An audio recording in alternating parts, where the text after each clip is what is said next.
On behalf of the trustees of Ravi Research Library, it's my pleasure to welcome today's speaker, Professor Ravi Vaitheeswaran, and all the guests.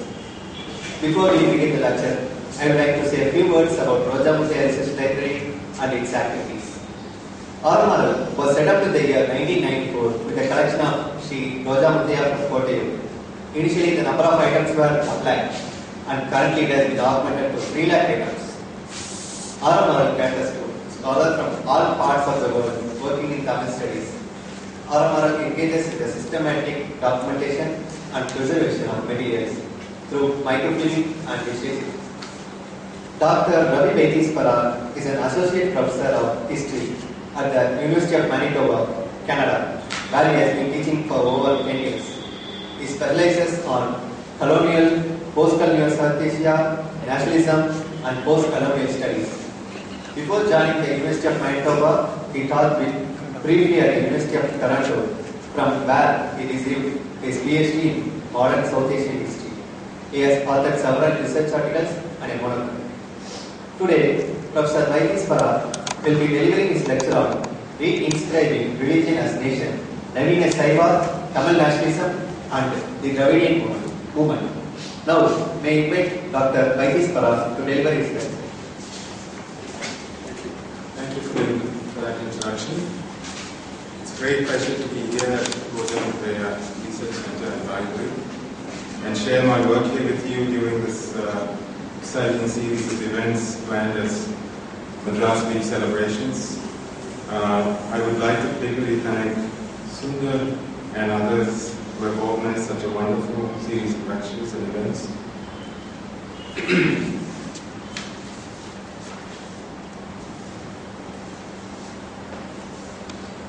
The long shadow cast by the Dravidian movement on very scholarship of the movement has meant that the vast bulk of the research has focused on the more recent, more formally political and secular phase of the movement, to the neglect of its earlier religious roots. While the basic trajectory of the Dravidian movement has now been mapped out. Can you speak in this way? Sorry. Okay. Can you hear me now? While the basic trajectory of the Dravidian movement has now been mapped out, including the role and place of the pioneer neo-Saivite figures, there have been far few efforts to explore the early neo-Saivite phase or adequately theorize the nature and significance of the neo-Saivite intervention in the Dravidian movement. This paper then is about the role and significance of the neo-Saivite movement. The principal aim is to shed light on the nature and significance of the neo-Saivite intervention, to understand, for example, how we may argue that Tamil Saivism was reinscribed as Tamil nation. Since this shift has become deceptively imperceptible, I have gone about looking at the neo-Saivites in a roundabout way. Basically, the other way around. To look at the people who were critical of the neo-Saivites. So here I particularly draw from the writings of conservative Saivites whose criticisms of the neo-Saivites, or Naveena Caiva as they call them, unwillingly helps us gain a better understanding of this process of re-inscription. These conservative critics have not only labeled the neo-Saivites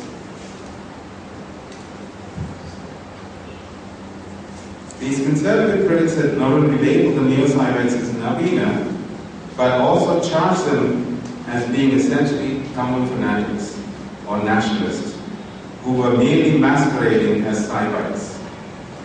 Before we get into this, however, I need to digress a little to give a brief review of the existing approaches to the Dravidian movement in order to help locate this intervention in the historiography, in the broader historiography of the Dravidian movement.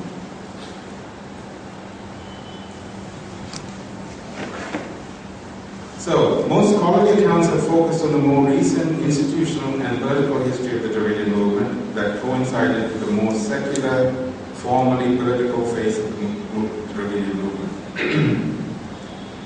earlier English language historiography especially addressed the justice and post-justice party phases that began with the escalation with the establishment in 1917 of the first major non-Brahmin political party, the Justice Party.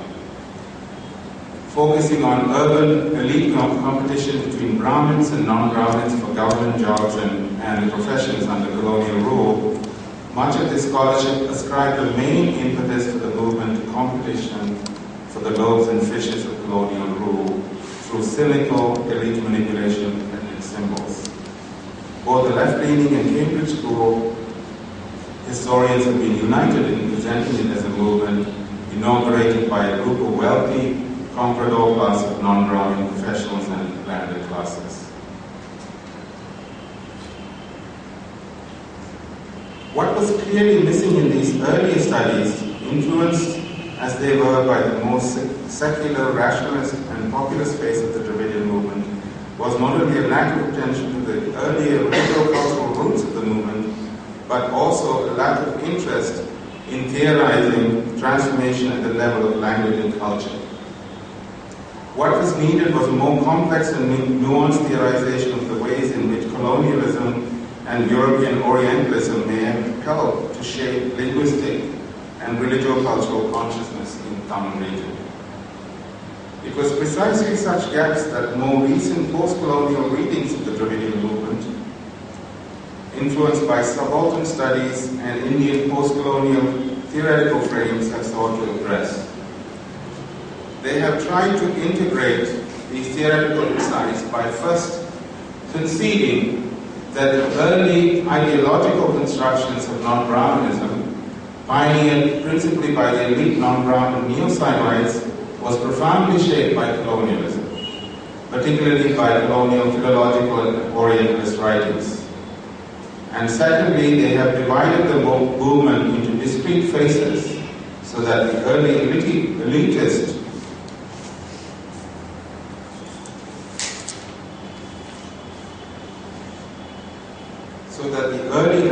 neo-Saivite and Justice Party phase is said to have been superseded by the entry of Periyar and his founding of the self-respect movement in the year 1926.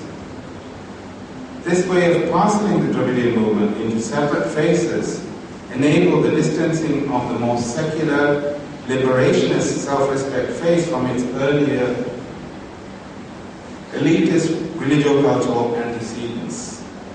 It was especially attractive to those who regarded themselves as engaged scholars, as it enabled them to argue that while the early phase of the Dravidian movement, dominated by the Saiva Bandara and the non-Brahmin elites, was essentially reactive and elitist, it was radically transformed and its social base significantly widened with the advent of Periyar and the self-respect movement.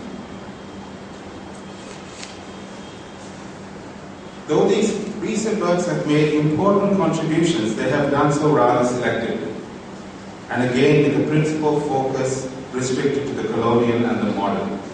With their post-Orientalist focus, they have also tended to give colonial texts and their derivative discourses an overwhelming power.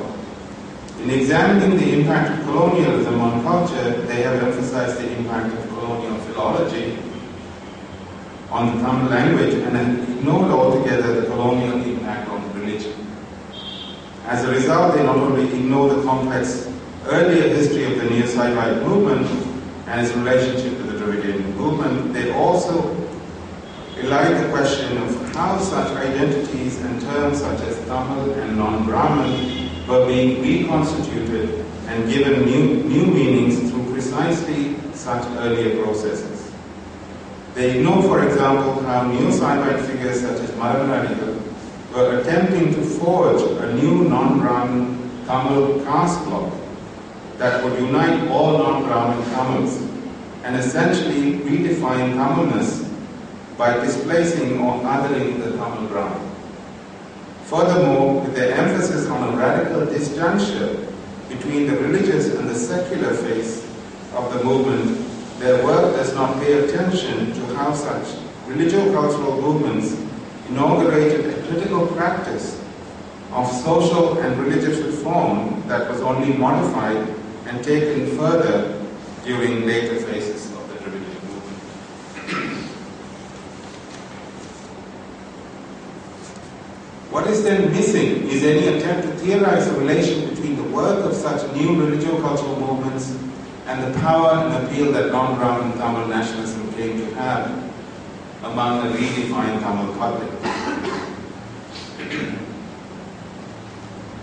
The easy dismissal of the ideological work of neo-Saivite figures as marginal to the real politics of the Dravidian movement stems also from the fact that there has been far too few sustained studies on the neo-Saivite movement, with scholars relying on the few preliminary accounts that are available. There has been some attempts, although not with the principal focus on the neo-Saivites.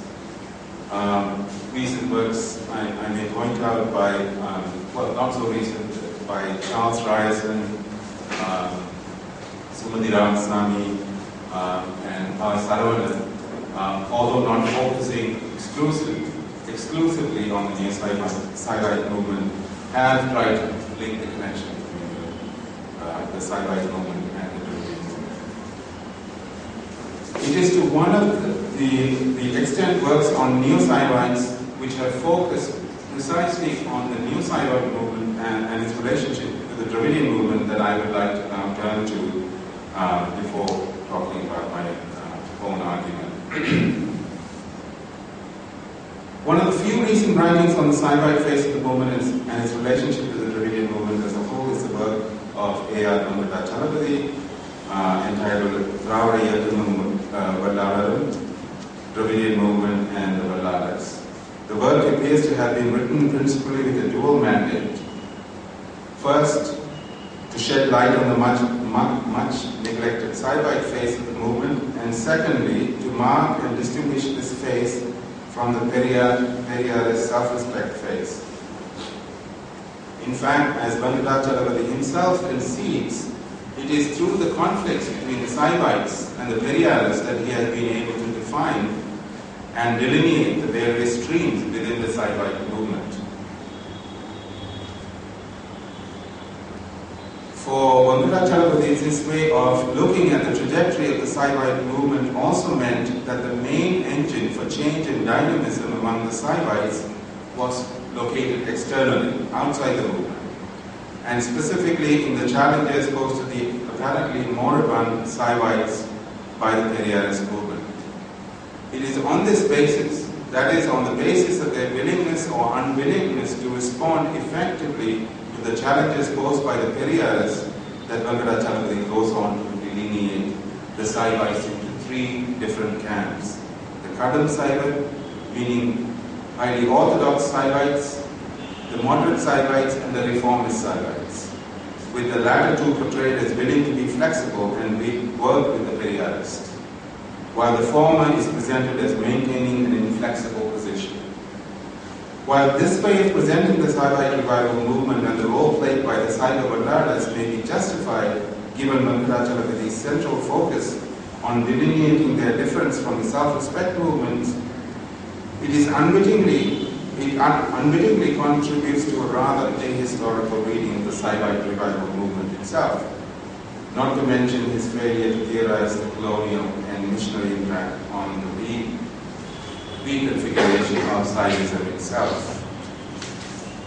Furthermore, the discrete grouping into which Chalapathy divides the Saivites offer little by way of helping us understand what the Saivites' position might have been with respect to some of the key issues that were animating debates and conflicts among the Saivites at the time. For example, the late 19th century, from the late 19th century until the mid-1920s, one of the most crucial questions for the Saivites was the position according to Sanskrit and the Sanskrit Vedic corpus, including the Vedas, the Saiva Agamas, and the Puranas in Saiva Siddhanta. Another related issue which had spurred much controversy and public debate was over the place accorded to the hymns of the rather unorthodox and radical Saivite saint Vaitheeswaran. a conflict which came to be known as the Aralpur conflict. For example, according to Vankata Chalapati, well-known Indian nationalist figures such as Thiruvi Kalyan Sundara Mudaliar, and V.O. Chidambaram Pillai are presented as moderates, although their position on the place of Sanskrit in relation to Tamil would, by Saivite definition, place them in the orthodox category. Vankata Chalapati's categories thus serve to blur these distinctions which were fundamental to the ideological construction of the Dravidian movement.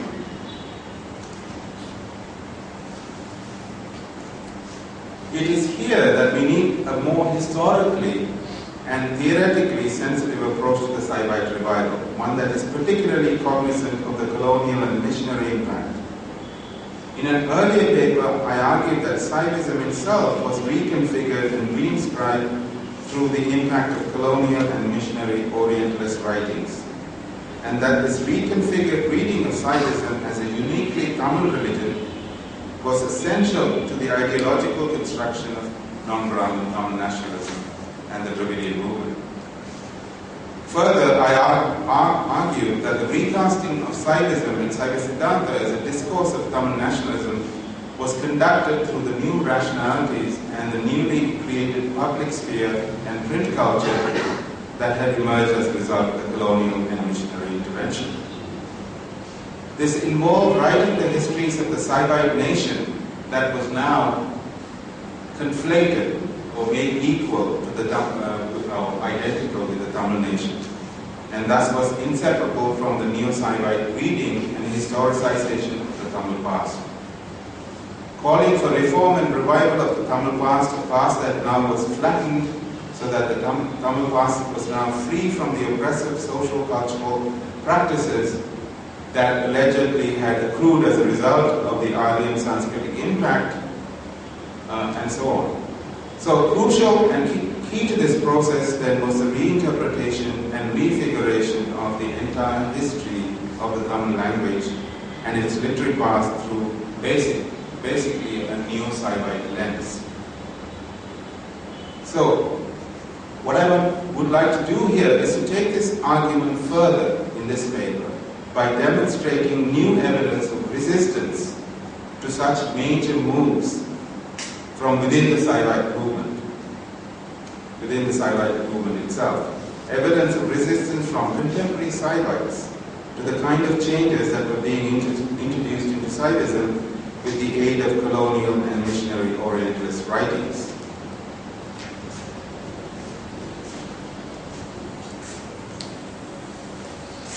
The resistance I'm speaking about was expressed and articulated by many contemporary Saivites, both in Tamil Nadu and in Sri Lanka, who were alarmed at the emergence and ascendancy of this novel form of Saivism in their midst. It was a new form of Saivism that had been pioneered by English-educated Tamil Saivite intellectuals such as Sundaram Pillai, Nallasami Pillai, and Marangalayadigal, who were clearly drawing their inspiration from colonial and missionary Orientalist writings. It was the writings of these pioneer intellectuals which laid much of the ideological basis for non-Brahmin Tamil nationalism and the Dravidian movement. While the writings of these ideologues have received some scholarly attention, what remains neglected is the evidence of sustained resistance to the ideas by the more conservative Saivites of the time. The significance of this evidence of resistance is important for at least two different reasons. Firstly, it confirms that such a novel movement was indeed taking place at the time, as witnessed and commented on by contemporaries who nevertheless appeared powerless to stop its forward march. Secondly, this discovery fills what appears to be a surprisingly uninterrogated lacuna in the scholarship on the Dravidian movement. Namely, the absence of any evidence of serious or sustained resistance to Dravidianism as an ideology or to its ideological claims. So it's helpful in a number of two different ways. It is to these much neglected writings of resistance that I now turn to demonstrate that long before post-colonial scholarship attempted to theorize the epistemic ruptures, what Gayatri Chakravarti Spivak calls the epistemic violence caused by colonialism, changing the whole playing field of intellectual production. So long before post-colonial scholars attempted to theorize the epistemic ruptures brought about by colonial impact, these orthodox Saivites appear to have been very much aware of these transformations. Transformations that they clearly attributed to the colonial and missionary impact. In fact, these Saivites not only blame colonialism and colonial learning for these novel ideas, but also blame the social transformations brought by colonialism, such as the intense rivalry and jealousy between segments of the dominant Tamil non-Brahmin caste and the Brahmins over the elevated social position enjoyed by the latter under colonial rule. What is more remarkable is how these contemporaries were able to attribute the emergence of what they saw as a particularly virulent form of Tamil fanaticism to this intense social conflict. Some of these contemporary Saivites considered it fitting to contemptuously refer to these new Saivites as Naveena, modernists, or Naveena Caivite, justifying the appellation by arguing that since these people are attracted to the new, to the modern, we have decided to call them Naveena. In fact, this resistance and this way of associating the Naveena Saivites with the West and Western learning has begun much earlier and can be traced back to the late 19th century to the early conflict between the Saivite school, represented then by Somsundar Nayak, and the more conservative stream, represented by Arumugana's disciple N. Kadaravettulle, which had gained wide public attention, especially with the ongoing Aruppa-Maruppa conflict in the early 1900s. It is certainly evident in Kadaravettulle's attack on Maramanadigal during the second Aruppa-Maruppa conflict around 1903, which was aimed not merely at Adigal's utilization of Western learning, but also at his adoption of Western style of dress, general deportment and airs, despite him claiming to be a Tamil Saivite Pandit. Adigal's rebuttal to these attacks again revealed what was at issue in these early conflicts between the two wings of the Saivite movement. Adigal had written, "It is only natural that those who have not seen or experienced the rare erudition or the wide and marvelous research of the English scholars would curse both me and the English scholars. Like the fox who, try as it may, not being able to reach the grapes, ends up going away cursing the grapes. He, Kadaravettulle, due to his lack of proficiency in English, is cursing the English scholars without realizing their rare greatness. This despite him enjoying the great facilities and benefits that India has gained from the contributions of these European scholars. It is both ignorant and ungrateful of him to criticize and condemn these English scholars." While Adigal appears here to be redirecting the charge of relying on colonial and missionary researchers to question whether one is proficient or not in English, it is plain from this passage that the conservative Saivites clearly felt that the Naveena were utilizing colonial and missionary writings to distort or misrepresent the traditional practices of Saivism. Moreover, the resistance appeared to have gathered strength over the years. By the mid-1920s, a massive book-length work refuting the Naveena had been published, along with 27 supporting letters from many prominent men of Tamil letters and Saivite leaders. The foreword to the work, written in English by the well-known Indian linguist and professor of education P.T. Srinivasan Iyengar, certainly set the tone for the entire book. He began by observing English education had produced strange monsters. Strangest of all is the attempt to blend a selection of the guesses of modern European scholars with the beliefs and prejudices of modern Indian devotees of particular sects, meaning sects like the Saivites. One such recent attempt is to weld the European theories in violation of the conclusion of Indian scholarship with the condemnation of the age-long tradition of Brahmana scholars. Characteristic of certain modern Saivites, the whole venerated with wild speculations of untutored ingenuity. Here, the linking of English education with the production of strange monsters who violate the conclusions of Indian scholarship is echoed in many of the letters, suggesting, if not implying, something akin to an epistemic rupture in relation to what had been there before. This link is extended in many of the supporting letters, which speak of colonialism having disrupted the pre-colonial order of caste, enmity, and kinship, and helping to lay the groundwork for the animosity between Brahmin and non-Brahmin. It was in the same spirit that the then principal of Victoria College, Jaffna, Sri Lanka, one Mr. Sivapathasuntharam Pillai, BA, introduced here as an eminent Tamil Saivite scholar, had in his 5-page letter in support of the work wondered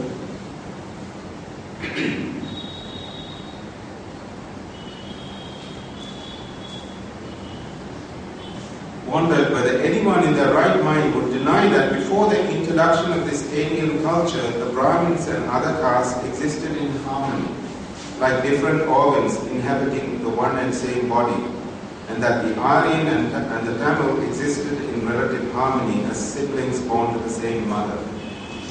Revealing again a surprisingly clear knowledge of the genealogy of the Naveena, Sivapathasuntharam Pillai attributed their revisionism not only to a disfigured tradition engendered by alien colonial culture, but also a tradition that was a byproduct of ignorance. Ignorance of the ancient tradition of Saivite learning, combined with a half-baked Western education. It was the conflict and distortion introduced by colonialism and the incomplete education of the Naveena that had, according to both Sivapathasuntharam and Iyengar, engendered a reconfiguration of Saivism that appeared to them as wild speculations of untutored ingenuity. This was by no means the only published work of resistance to the Naveena. Consider the lifelong efforts of A. Iswaramurthy Pillai, who had begun his efforts at countering these trends in the mid-1920s. An effort that can be said to have reached its apogee in the massive work that he had published under the revealing title Nadan Naveena, The Nation and the Modernist. It was actually eventually published in 1960s, but it had appeared earlier as a series of essays. So this was a compilation of most of his writings on the subject. However, what is particularly striking about this work is its attempt to engage with and critique the entire intellectual genealogy of the Naveena, both indigenous and colonial, upon which the Naveena had built their ideological foundation. Thus, under myriad headings, everything from the claims made on behalf of Brahmana Swamis, religiosity, and the reformist zeal of Somasundara Nayakar's role as the arch Naveena Saiva Siddhanta revivalist was called into question. It is important to note here that both Ramalingam Swamigal and Somasundara Nayakar were hailed by the Naveena as their major indigenous predecessors and inspiration. It is also interesting that Iswaramurthy Pillai, like many of his contemporaries, was able to identify in his writings the central figures in the Naveena Saivite movement, such as Somasundara Nayakar, Madhamaladigal, and his follower K.S. Subramaniam Pillai. There were also concerted efforts to ridicule the rise to power and popularity of Tamil politicians, riding on the wave of non-Brahmin Tamil nationalism, who in Iswaramurthy Pillai's eyes were the direct products of the Naveena ideology, and who could not even read or write proper Tamil. Iswaramurthy Pillai appears to have been particularly outraged by sections of the Naveena who were conniving with and offering garlands to the atheist Periyar, so much so that he took recourse to the use of an old English expression, birds of a feather flock together, to make his point. For Iswaramurthy Pillai, not only were they one and the same, but they were even more dangerous because they were posing as Saivites.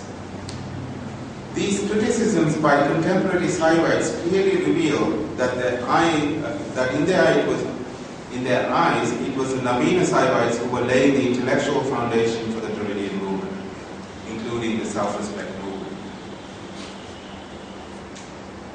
While Iswaramurthy Pillai, like his fellow Saivites, appeared to have conceded that the Naveena had indigenous inspiration from predecessors such as Ramalinga Swamigal, what was foregrounded was the colonial, social and political context that had spawned them.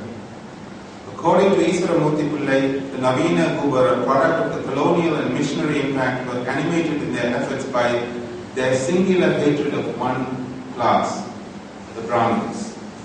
What is striking here is the ease and clarity with which this colonial genealogy of the Naveena was pointed out. It is claimed by these Naveena that it was the Tamils who bestowed Saivism on the world. They are simply following the English Christian missionary G.U. Pope, who had declared that it was the Tamils who gave Saivism to the world. That is missionary ingenuity. The Naveena had swallowed this wholesale. This is a sin, and now they are vomiting this all over Tamil Nadu. Iswaramurthy Pillai's lifelong battles with the Naveena meant that he was not content with merely tracing their intellectual genealogy, but also sought to extricate some of the strategies, particularly linguistic strategies, through which the Naveena appeared to be succeeding in their Tamil nationalist Dravidian project. It is in this context that we need to read Iswaramurthy Pillai's passionate call for separating the Tamil language from the Saivite religion. For example, he observed, Tamil is a language, Saivism is a religion. Language is a separate thing, and so is religion. The Naveena seem to have conveniently forgotten this distinction. Every opportunity which presents itself where it is appropriate to say Saivam, they instead substitute the word Tamil. That is certainly a sin from a Saivite perspective. Saivite temples, madans, belong to the Saiva, but they claim them to belong to the Tamil. This betrayal strengthens the hands of these Tamils, a strength which they clearly want to harness for their political objectives. Here one can read this as Iswaramurthy Pillai's way of describing the strategies used by the Naveena to re-inscribe Saivam as the Tamil nation. For Iswaramurthy Pillai, the Naveena were essentially Tamil nationalists who were simply posing as Saivites. The intellectual genealogy of the Naveena was also expressed in a much more sophisticated fashion by other contemporary Saivites. For example, T. Kailasanatha Gurukul addressed it from an older historical perspective. Locating the present crisis in the history of Saivism and the opposition it had faced from ancient religions such as Jainism, what especially marked the present crisis for Kailasanatha Gurukul was that unlike in the earlier periods when Saivism had been challenged directly by other religious ideologies, it was now in crisis by the handiwork of Saivites themselves due to the cunning design of other religious groups. Basically, by other religious groups, he's hinting at Christians. In much of the writings of these contemporaries, there is a clear attempt to portray the Naveenas using the cloak of Saivite religion for a distinctly political agenda. An agenda that was for them hardly distinguishable from that of the atheistic Dravidian movement. Iswaramurthy Pillai, for example, drove home this point by detailing the identity of interest and support shown by both the Naveena and the Dravidian self-respect movement for the use of Tamil rather than Sanskrit mantras in Saivite temples. For him, this support was both ironic and absurd. Support for the use of Tamil mantras by a movement that claimed to be atheist demonstrated that the two not only had very similar objectives, but that their ultimate project was to separate Tamil Hindus from all India Hindu fraternity.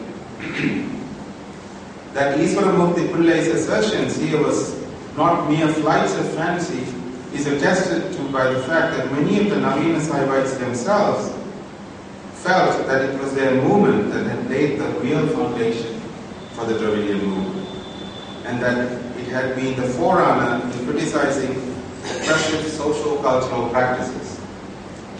As an ardent follower of mathematical and Naveena Saivism put it, that the best parts of the self-respect movement is derived from the blessed offerings of the wise philosophical father Mathematica, is known to all Tamilians. That the Saivite religion does not at all contradict the objectives of the self-respect movement. The self-respect movement arose to liberate the Tamil people from the clutches of Brahmanism. The Saivite religion has the same objective. The self-respecters do not like the Aryan Brahmins. Similarly, the Saivites do not like them one bit. The self-respecters want to liberate the oppressed caste. The Saivites' underlying objective is the same. The self-respecters feel that the Tamils should not have caste divisions among them. Similarly, the Saivite religion is also earnestly urges the same. Why then disgrace and blame the Saivite religion and its hallowed Saivite saints? These personal reflections of a Naveena, in addition to the fact that there were frequent instances of figures crossing from the Naveena Saivite camp to the self-respect camp and vice versa, confirms that at the very least it was the Naveena Saivites who prepared much of the ideological groundwork and the grammar of critical practice used in the later phase of the Dravidian movement. It is also evident from the writings of Saivite contemporaries that they felt that the majority of the traditional Saivite institutions, including the powerful Saivite madams, were on their side. This is certainly evident from the letters of support that they were able to garner for their efforts from the heads of many Saivite madams. However, one can also deduce from their later writings that they sensed that the tide might be turning against them, especially after the 1940s, when Dravidianism as a political program was beginning to acquire even greater political power. It is in this context that we need to read their writings from this time, which often implores the heads of Saivite madams and other powerful people to not forsake their sacred duty to foster true Saivism, and to not let their greed for wealth and political opportunism get in the way of following this sacred duty. So, this brief review of the Naveena and their Saivite contemporaries confirms, as indicated earlier, at least three things. Firstly, that these Saivite contemporaries were indeed witnesses to the emergence of a movement from within their midst, which they referred to as the Naveena, and that this movement had come to some prominence and influence by the mid-1920s. Secondly, we may safely infer from their writings that they clearly did not regard the Naveenas as representing the authentic tradition of Saivism, but rather saw them as an aberrant distortion of that tradition. Thirdly, it reveals the strategies and methods through which the Naveena Saivites reconfigured and reread Saivism so that it came to be seen as essentially constituting and animating the Tamil nation, where Tamilness itself was being reimagined and redefined by excluding the Aryan Brahmin.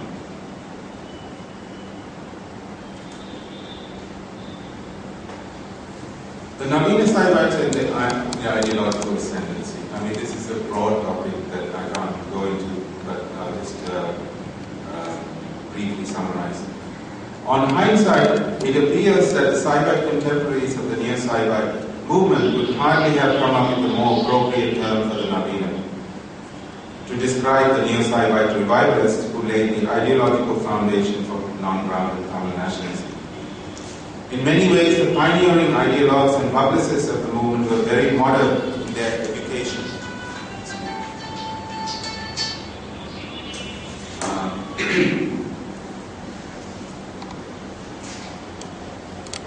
what stands out when considering these key figures of the Naveena Saivite movement, such as Sundaram Pillai, Somasundaram Nayagar, Nallasamy Pillai, and Maravan is that with the exception of Nayagar, all of them were remarkably anglicized men who were not only English educated but also had fairly cosmopolitan tastes, orientation, and roots. Again, with the exception of Nayagar, none of them could be said to have been truly grounded in local Saivite temple culture, nor did they possess any strong links to traditional Saivite institutions such as the Saivite madhas.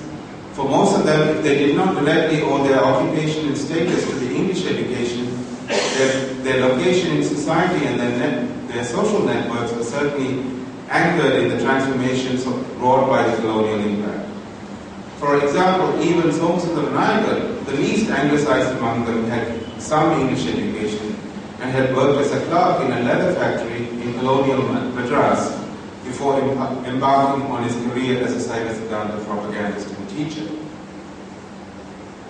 But it was Maravan who was central to articulating, popularizing, and extending this reconfigured reading of Saivism as a common Dravidian nation.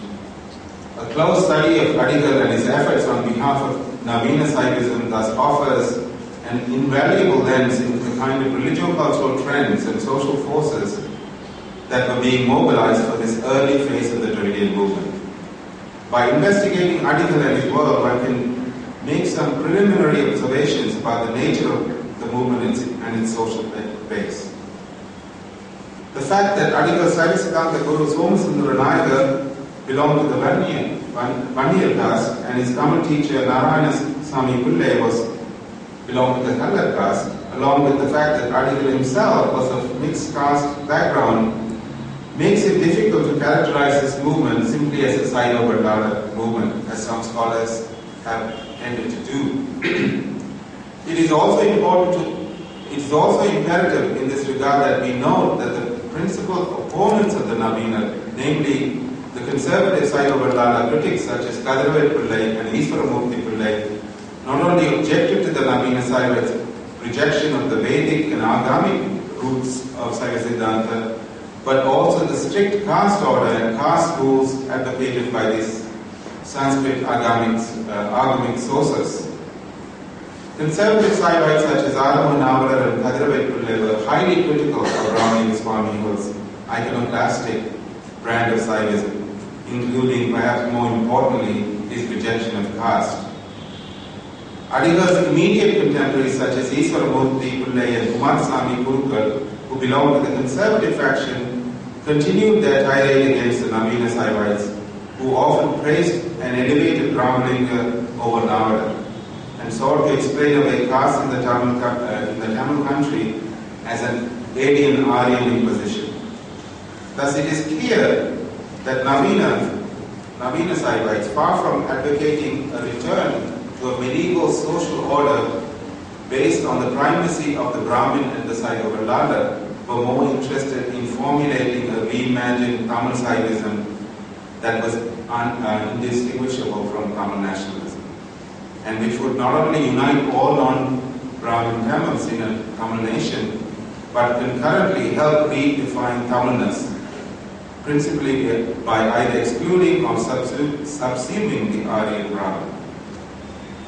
That this redefined vision of Tamil civilization and Tamil nation still paid tribute to a redefined Saivism and the Saiva Bardala should not mask the fact that the Neo-Saivite movement was substantially different from that advocated by the conservative Saivites, many of whom were loyal to the pan-Indian nation, Indian nationalism and the caste order.